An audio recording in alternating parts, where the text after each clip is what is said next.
Hi friends అందరికి ఈరోజు morning మా పిల్లలకి టిఫిన్ నేను గోధుమ రవ్వ ఉప్మా చేశాను. సింపుల్ అండ్ ఈజీగా అండి.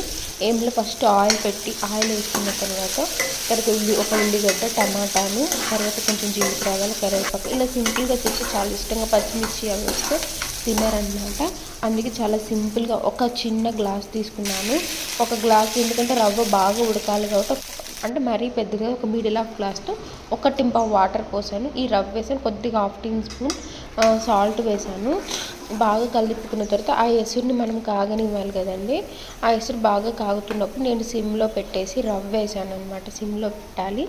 సిమ్లో పెట్టేసిన తర్వాత ఒక చిన్న గ్లాస్ రవ్వ వేసుకొని బాగా కలిపితే అది బాగా ఉడుకుతుంది బాగా చక్కగా. అప్పుడు చాలా వేడివేడిగా ఉంటేనే తింటారు. అప్పటికప్పుడు ఉప్మా అయితే అప్పటికప్పుడే చేసేస్తాను.